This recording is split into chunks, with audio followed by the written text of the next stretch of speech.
In 1521, when Holy Roman Emperor Charles V chose to adhere to the Pope's decision to excommunicate Martin Luther, it was because Charles feared the political ramifications of a fractured Christian church.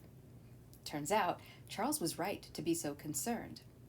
No sooner had Luther's split with the Catholic Church been solidified than Protestant nobles ruling mostly northern German states sought ways to undermine Charles's authority. Unfortunately for Charles, their efforts blended into the wars Charles was already fighting. Since his election in 1519, Charles had dealt with existential challenges to his rule. Initially, the most pressing of these threats came from outside of his territories. Throughout the 1520s, Charles fought wars with France and her allies as the French king, Francis I, tried to take some of Charles's land, both in the Netherlands and in northern Italy. In 1527, Charles finally won a definitive victory against the League of Cognac, which included France, the Papal States, England, and the Italian city-states of Florence, Venice, and Milan, basically included all the major powers of Europe at the time. The League had formed specifically to stop the spread of the Holy Roman Empire into northern Italy, so Charles's victory was particularly sweet. But the League of Cognac wasn't Charles's only external threat. Additionally, in 1529, at about the same time that Luther and Zwingli and their followers were making their way to Marburg for the Marburg Colloquy, Ottoman forces arrived in Central Europe and began their siege of Vienna. Back in 1526, while Charles was engaged in his war with the League of Cognac, Suleiman the Magnificent's army had begun a march across Eastern Europe. That year, the Ottomans had defeated Hungary, leaving the throne empty. As they continued across Europe, some Catholic Hungarians sought support from the Holy Roman Empire.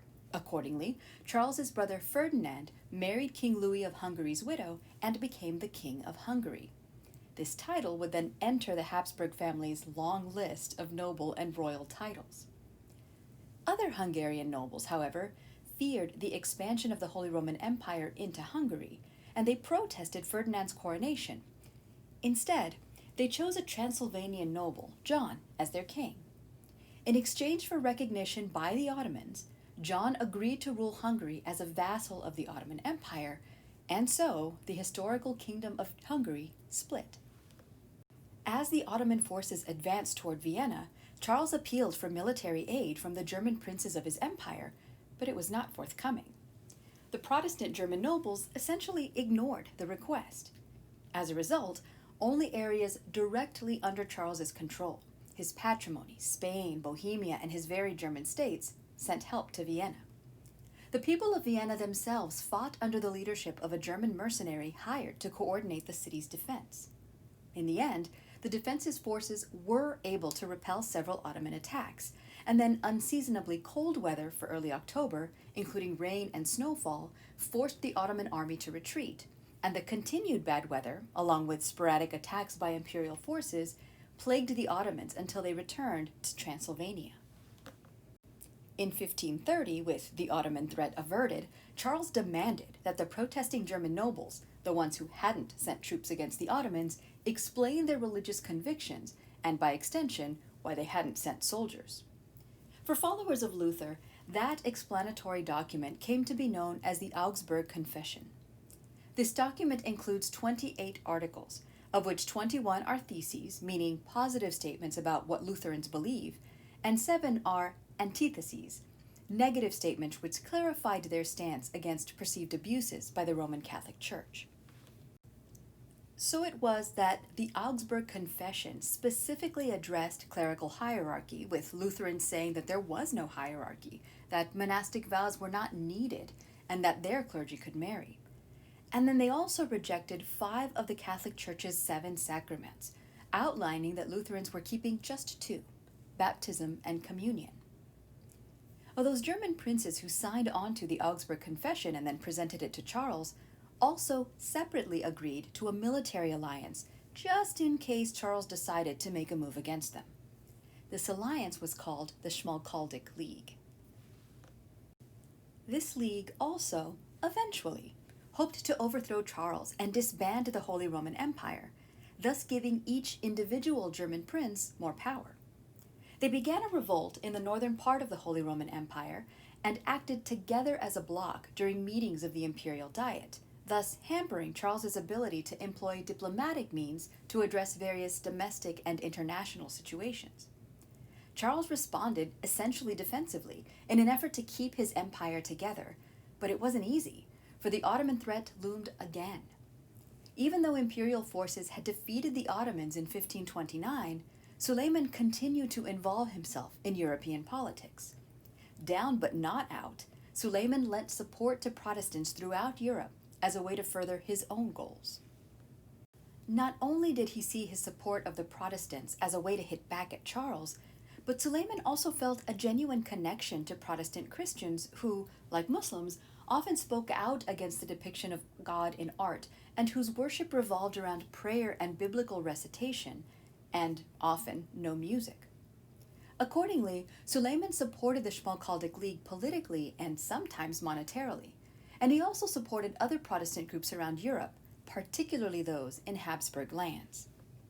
And so it was that Charles had to continually deal with what he considered an Ottoman menace. In fact, it got worse. It got worse in the form of the Franco-Ottoman alliance, a coalition between Francis I of France and Suleiman of the Ottomans. Both Francis and Suleiman were interested in trying to destabilize Habsburg power. Francis, because he was surrounded by Habsburgs, remember, to his southern border is Spain, and to his northern border the Holy Roman Empire, and Suleiman because he wanted to expand his empire further into Europe. Suleiman was also passionately interested in the Jewish question in Europe. In 1492, when Spain had expelled the Jews, many of them had initially fled to Portugal, and then when Portugal became unfriendly in 1497, they fled to northern Italy, as the Italian city-states welcomed Jewish families, especially if they were wealthy. However, in the 15-teens and early 1520s, some of these Jewish families, the ones who had reportedly converted to Christianity in Spain or in Portugal, came under investigation by the Roman Inquisition in Italy.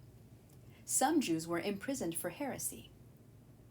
Suleiman, acting on the advice from his Jewish advisors, was willing to welcome these Jewish families into the Ottoman Empire, as the empire would benefit from their business contacts. He sent formal petitions to various city-states demanding that these Jews be released and allowed to come to the Ottoman Empire, or else. Charles repeatedly approached his imperial diet with the request for more funds to help him fight wars against the Turks, but the Protestant German princes who formed the Schmalkaldic League blocked his requests.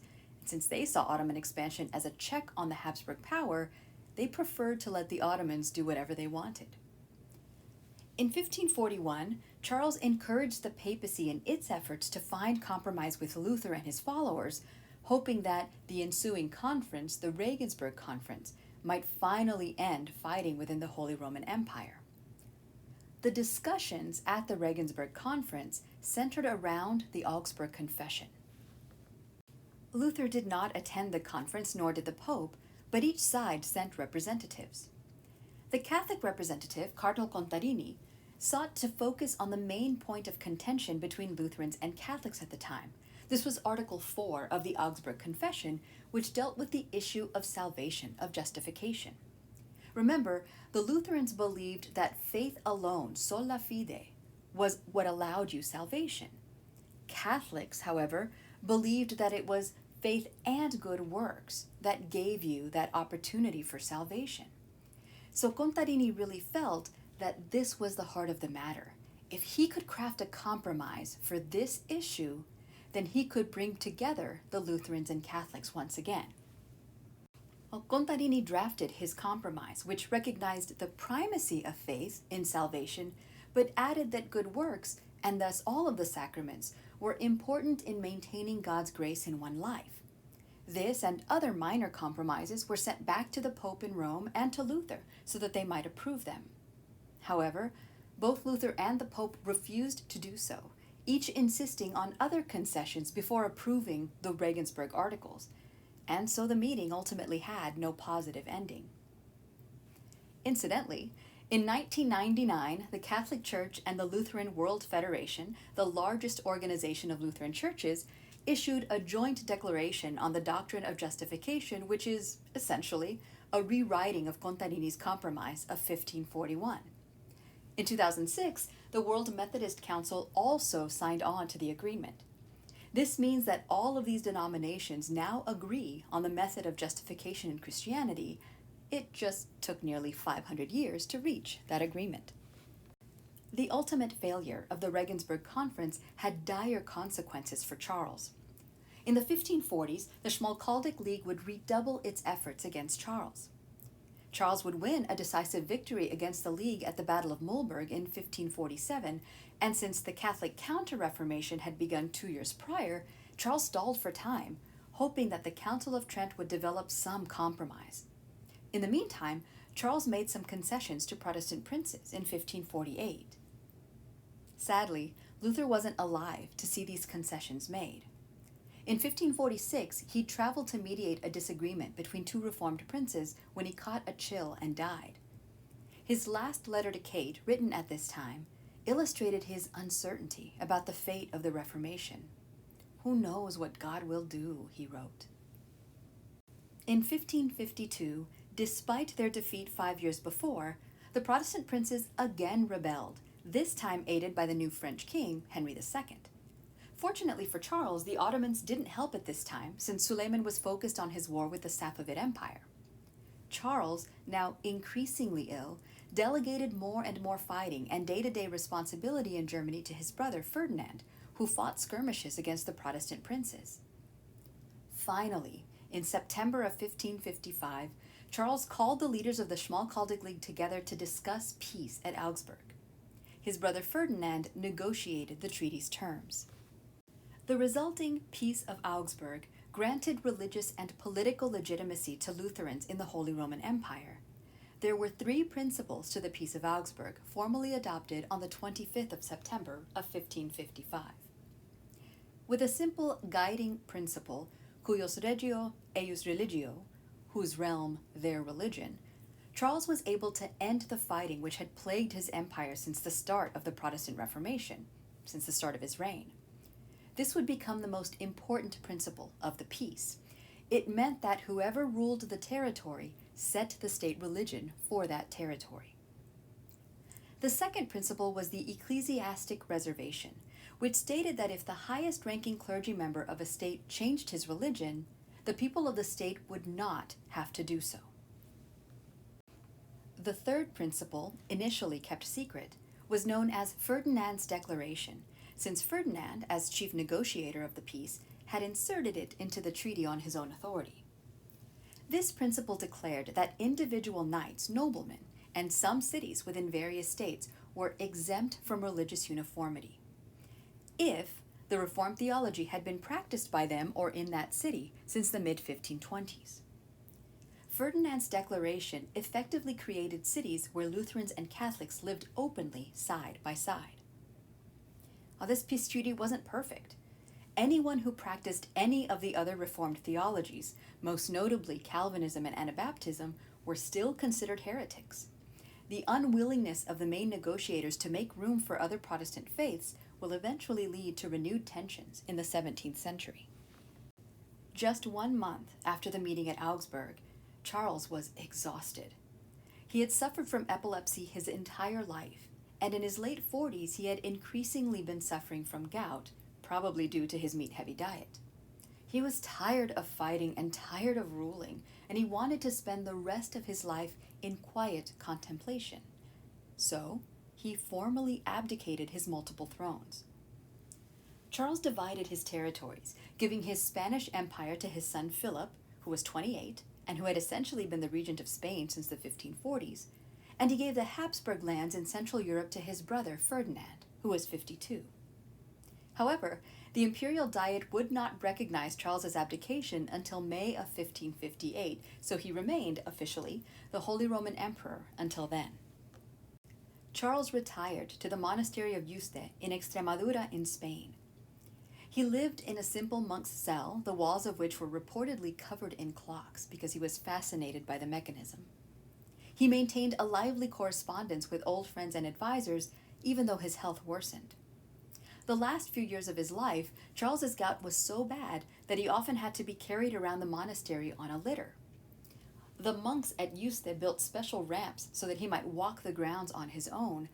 Yuste might then be the first building in Europe to be handicapped accessible.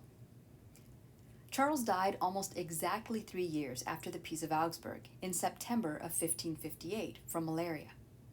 Just a few months prior to his death in May, the Imperial Diet had formally recognized Charles's abdication and elected Ferdinand, Charles's brother, as the new Holy Roman Emperor. He became Ferdinand I. At the end of 1558, the initial push of the Reformation was beginning to fade. The movement that Luther had begun about 50 years earlier had resulted both in genuine reforms of Christian doctrine and in challenges to political organizations, specifically the Holy Roman Empire, and these seemed like an amazing cataclysm. With the start of the Catholic Counter-Reformation, known as the Council of Trent in 1545, there was clearly an impetus to continue the reforming efforts wholesale, so it shouldn't be too surprising that the 16th and 17th centuries would continue to see this mix of religious and political warfare.